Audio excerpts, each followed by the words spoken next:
Hi, everyone. Welcome to the Rebel Crow Psychic Show with your host, Athena Silver. Hi, guys. I'm Anya River.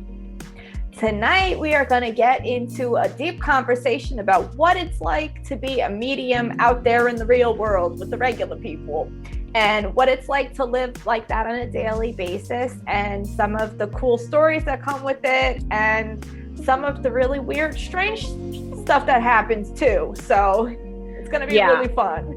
I'm going to be interviewing Athena tonight about being a medium, so I am very excited, and I hope you all are too. Stay tuned.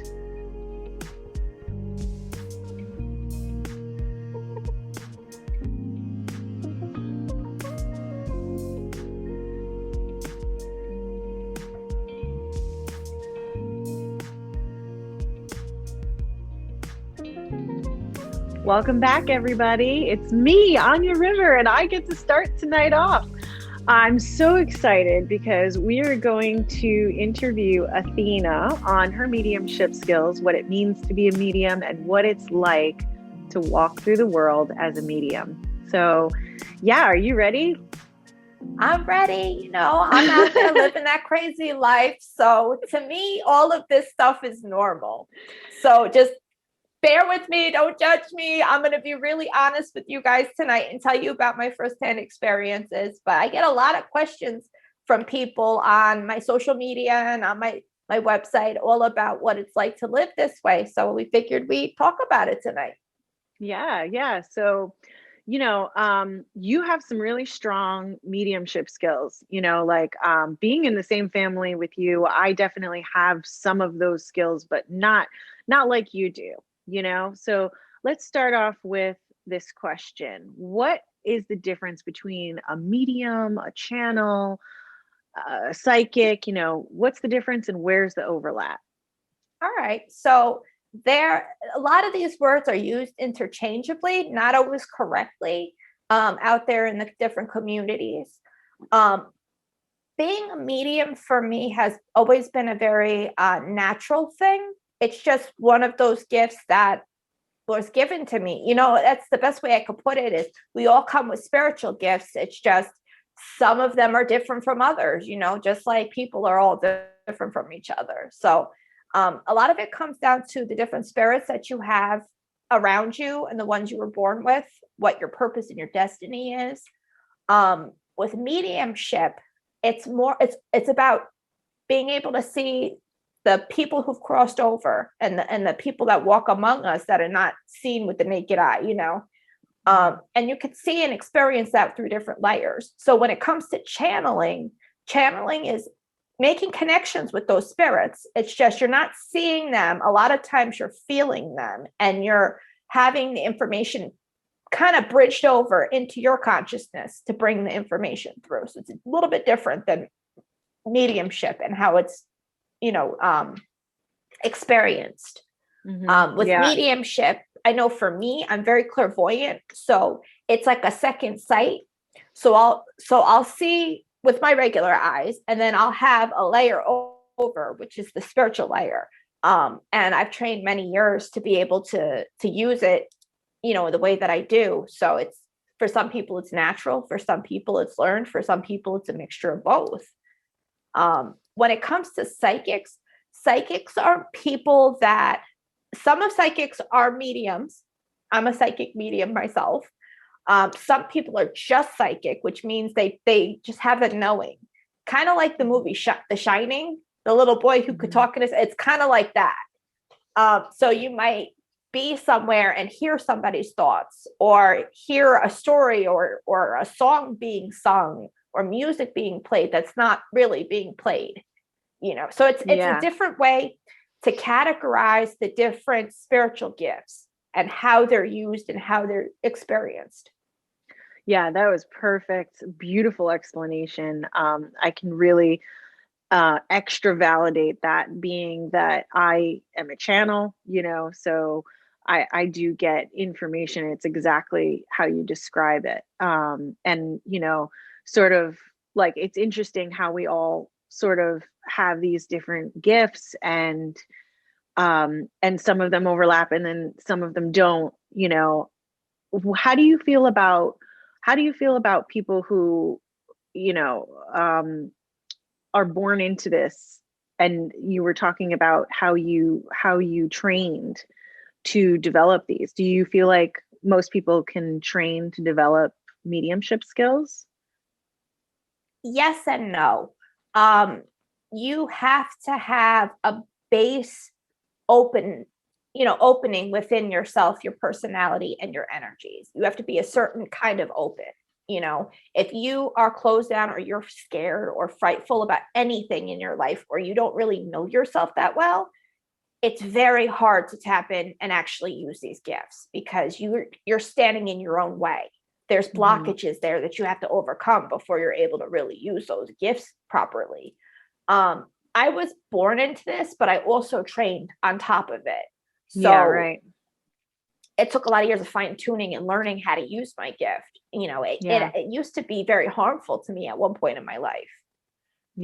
Knowing things and trying to find a scientific answer and a skeptical, agnostic answer to something supernatural that I can't explain. It really threw me for a loop for a while. I was trying to not be spiritual because it got too weird.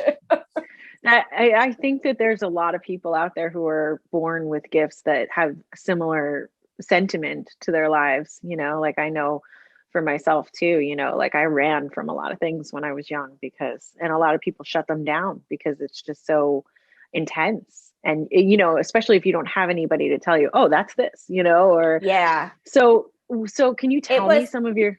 I was lucky enough to have support in our family and a little bit of direction. Even though I had that, I still feel like there was a lot of stuff I had to learn on my own. Yeah. And I had to experience it in a certain way for it to have meaning, and I also noticed I walk a few different paths that people in our family don't walk.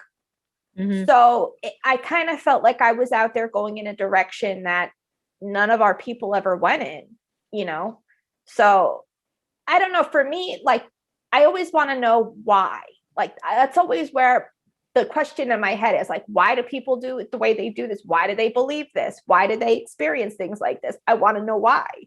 So a lot of my training was trying to satisfy that question with a lot of these different experiences I was having since I was a kid.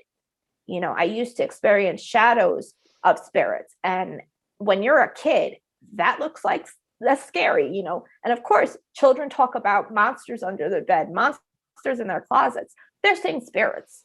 They just don't have the framework and vocabulary and the understanding into what they're actually seeing. So, when you do have some of that, or when you are really open to other possibilities other than the monsters, it gives you a bit more freedom into learning and understanding more about yourself and more about your gift.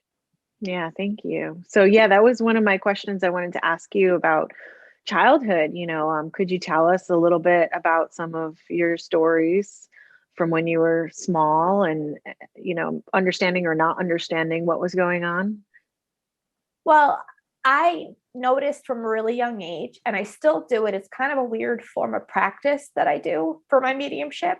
I'll watch TV and I'll predict what's going to happen in the episode, or how it's going to end, or what the twists and turns are in it. It drives my husband and family crazy. But I'm like, that's the murderer right there.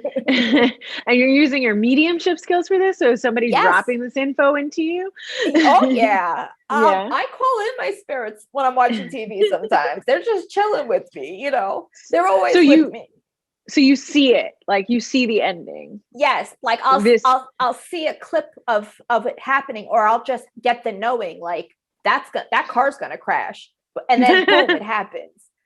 In the TV show, right? Not in real life. TV show, okay. Yeah.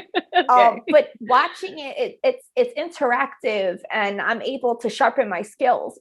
I also sharpen my skills watching other people read. Yeah. So right.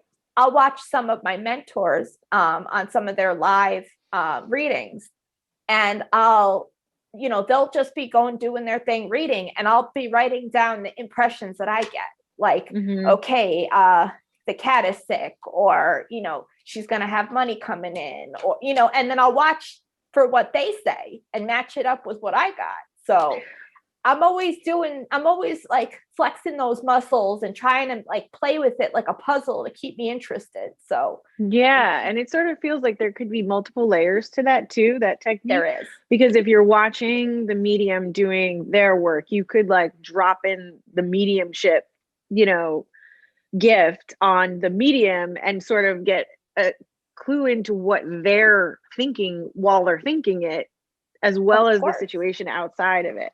So it's sort of like this like triple layered thing, which is really really I do cool. it very respectfully. I don't interject. I don't try to tell them what I'm getting. I just simply keep it closed for myself, just as a way to practice. But every time I connect with them and I'm getting things, I'm also wishing good things for them in return, for helping, for letting them help me develop. I want to try to give something back in return in the way of good energy.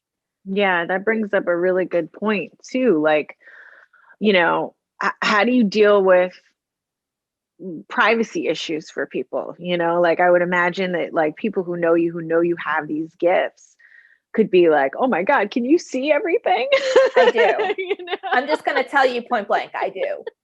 And I'm respectful enough to know people need privacy. So I'll act like I didn't even say it. I won't even bring it up. Wow.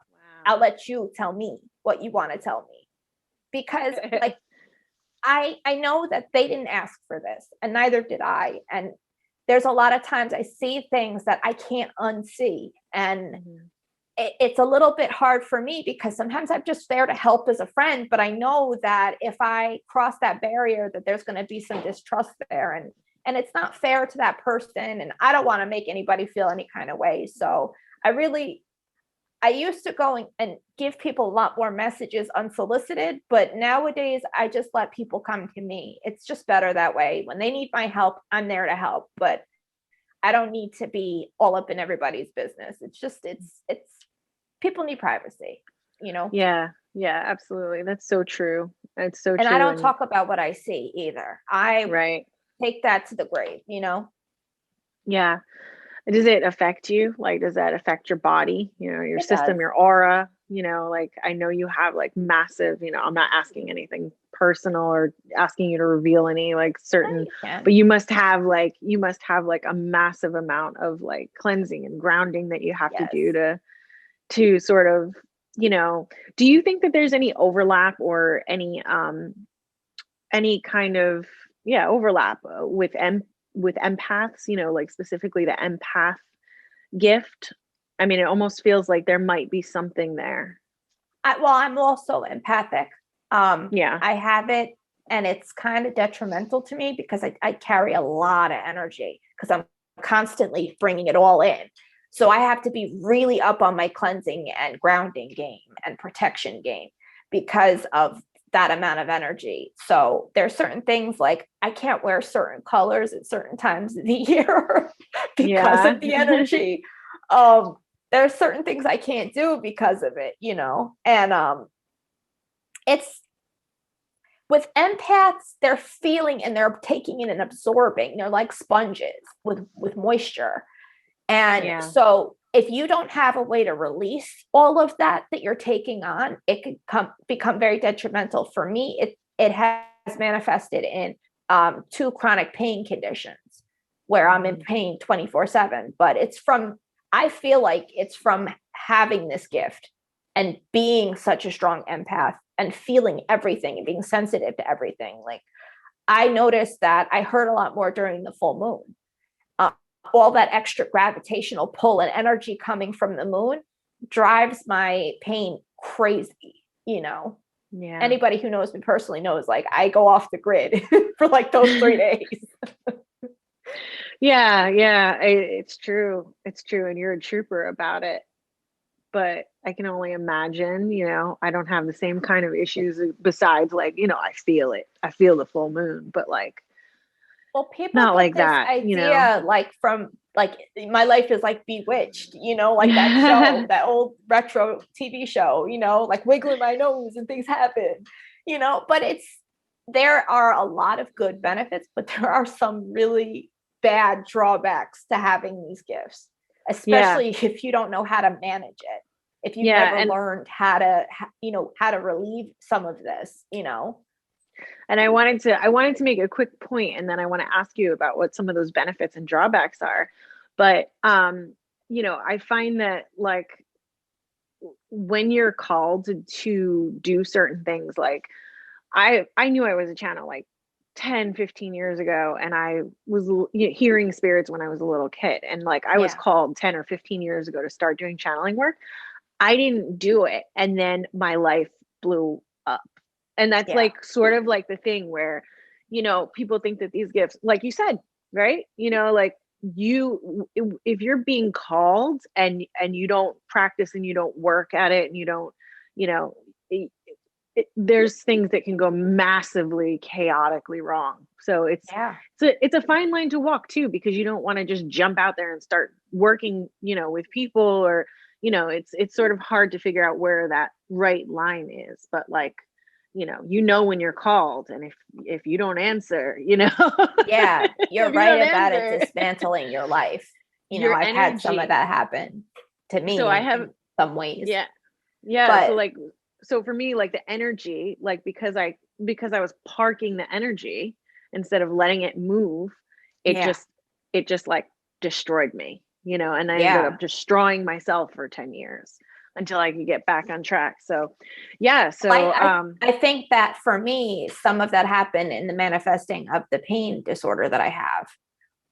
At the time, I was trying to be agnostic atheist, to try to justify all the weird stuff that was happening, and trying to find a way to like take it and dismantle it and discard it. And when I really knew in my heart of hearts that this was spirit, and that this was my gift, and that I was being called, and I really pushed it away hard. And that's when I started to get sick, and it totally transformed my life. I was bedridden for about 8 years. Like I barely left my house, like I stopped talking to pretty much everybody in my life.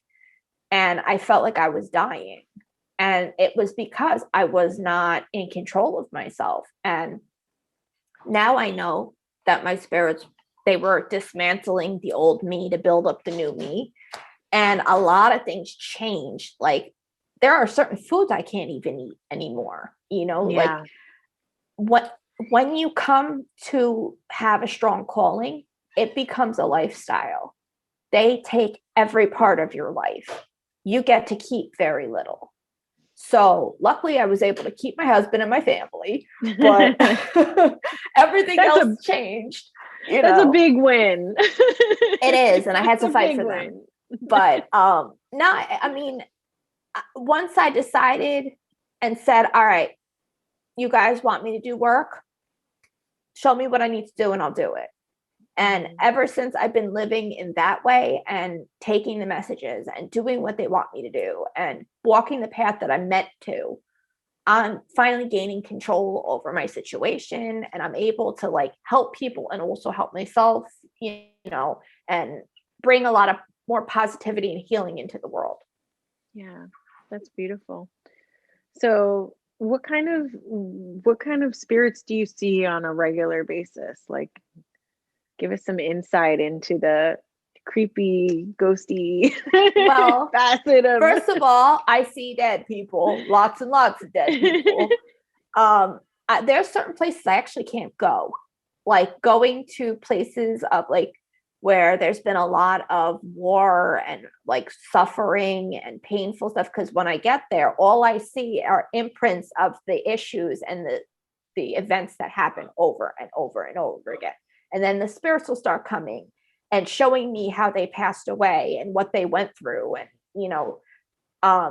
just it's darkness. And I help them as best I can for the ones that do actually want help. But it's hard because I see land spirits that have been here before, like the settlers came over, like the native spirits. Especially like we're in New York. there are a lot of burials all around us that people don't realize, and sacred land all around us. And so I'll see them when I'm out and about, if I'm in those areas. When I go to cemeteries, I've had some weird stuff happen at cemeteries. Can you tell us? Well, I told a story in one of our past episodes about seeing an older man, and he helped me go to the right cemetery when I lost our relatives. I couldn't find their headstones, and I went to like 3 different cemeteries. Give some details. Talk. Sure. Tell us. Yeah. So I had my grandmother, our grandmother, she passed away, and I took it really hard, and it was really hard for me, and I couldn't go back to see her where we buried her for about 10 years. And one day I just woke up, and I was early on in the pandemic, and something just told me, like, you got to go see her. Like, she kept popping up into my head. I kept seeing pictures of her. Like, I was like, all right, fine, I'll go see her. Finally, I got there and went to see her and everything. And I was on my way to the cemetery to see her. And I went to this one cemetery, and it wasn't there. I got there and I was walking around. I'm like, I don't feel any of my family here. I don't feel like I know anybody here. Then I went to the second one. Again, I was wandered around. I'm like, I don't see anybody I know. I don't feel anybody I know. And I sat down, and this older man walked past me, and he was wearing like old fashioned clothes, like he looked like he was from like the 40s or 50s. And he walked past me and walked back again. And he said, "You're not in the right place. You need to go down the street." Oh, and my I was gosh. like, what? Yeah. And so I was like, okay. And I got in the car, and I was, and I pulled down, I just looked down the way, and there was no, like, where to go see, like, where he was, like, I was just trying to just glance, be nosy, I guess. And there was nobody there. Yeah. And then I felt a spirit with me the entire way from that cemetery to the right one. And as soon as I got through the gates at the right one, I felt the spirit leave me. It was the old man. I felt very calm and peaceful, like he was guiding me, Yeah. And he knows everybody in the cemetery. He knows where everybody lives. Yep. It was you. Yeah. And this brings up a really important question that I have. I think, anyway, has it changed your feeling about death, or did you, have you felt one way about death the entire time because of this gift? You see what I'm saying, right? Like, most people are very fearful of dying, and just knowing what you know and seeing what you see, that's got to have some effect on how you feel about the process. It does. Share, profoundly. Share. I do not fear death at all. If it's my day tomorrow, it's my day. I am living a life that I am doing everything I ever wanted to do. So I'm trying to live it to the fullest, till the wheels fall off, And I've always been fascinated with death, even from a very young age. Like, when I was a kid, I wanted to do, I went to hairdressing school. So I was thinking about being a hairdresser to dead people. Yes, I remember that vividly. I thought about going to mortuary school as well. Yeah. And it's just like, I experienced a lot of death around me at a young age. People very important to me died. And I was always curious to know, Christianity says, oh, this happens when you pass. And in Islam, there's another story. With Judaism, there's another story. With some pagan traditions, they all have different stories. And my thing was, who's right? Everybody says that they're right, but who's really right here? Yeah. And it really put me on the path of seeking out that answer, that why, And it's from having this gift of mediumship and developing it such a way and talking with a lot of spirits about what's happened. They have painted me a pretty detailed picture about what happens when you pass away. And from what I can gather, you go home. Earth is not really our home. Our home is on the other side. That's where our souls belong. We're only here on Earth to develop and to bring out the characteristics and learn our lessons and develop our souls while we're down here on Earth. Earth is like a school, Yeah. And So when we cross over, it's like being home at a big family party. You just, you're with your people, you're with, other souls that you met from other lifetimes that are part of your family. Yeah. And Wow. I've had dreams of being over there. I've had certain spirits show me what it's like over there. And it feels like, like Thanksgiving at your house with your family in the kitchen. Everybody's, sitting around a big table and talking and drinking and hanging out. It's very cool vibes over there. That's amazing. Thank you for sharing. There's also other places that are associated with the other side. It's not just one experience. There's a lot of different experiences. There's a lot of different parts of the afterlife. So it is very complex, but for the most part, you're with your people again. So can you tell us about some of these other places that you've been told about or experienced yourself? Yeah. One place that they told me about is called the Life in Review. And even in ancient Egyptian texts, they talk about where you go and they balance your heart versus the feather to see if you were a good person or not.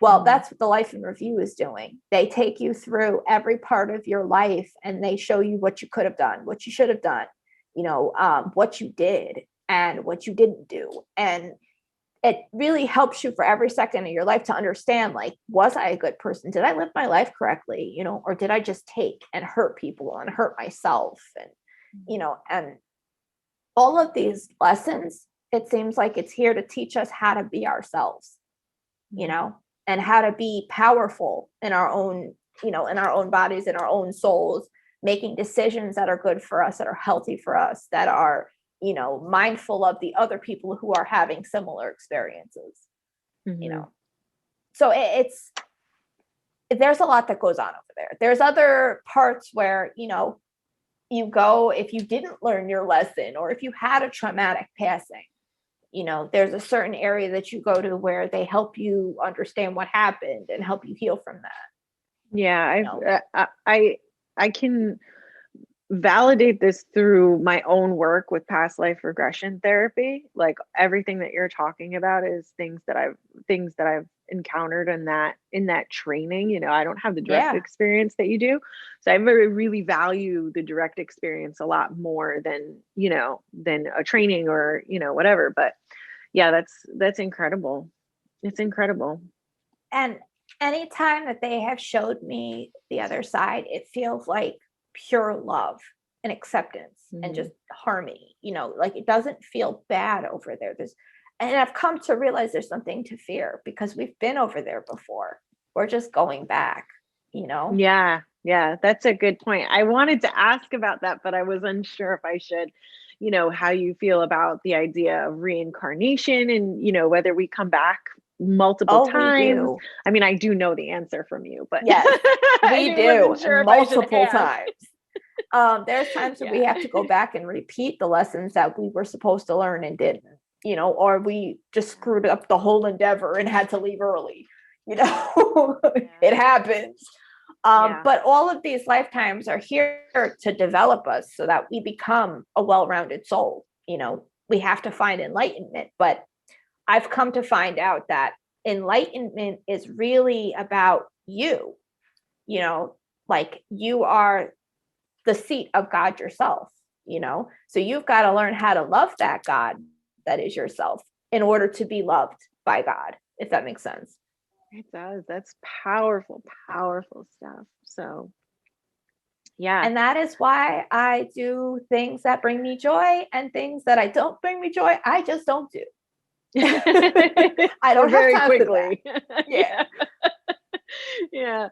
Yeah, definitely. Athena, thank you so much. This is like one of our most powerful conversations, and I really feel like we should continue this, this sort of thread of conversation, because Definitely. There's a lot of knowledge that I think that you have that we could help a lot of people with. Well, I chalk it up to asking the guides some really weird cosmic existential questions. Maybe next time I'll tell you what they told me about space. Okay. Yeah. I want to do a channeling session too. So, you know, please, Definitely. if you're out there watching, let us know what your questions are so that we can address them and have a bigger discussion around this.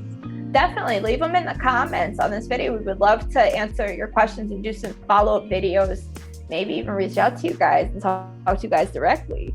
Yes.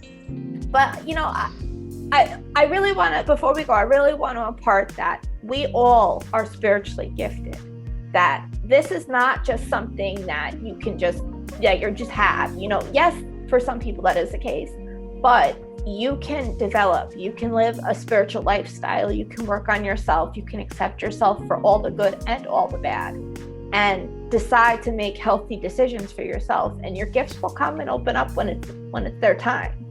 But it's all about healing and love at the base of it, and acceptance of yourself. So as long as you guys are doing that, you're on the right train, you know. That's excellent advice. Yeah, thank you. Well, I'm Athena Silver.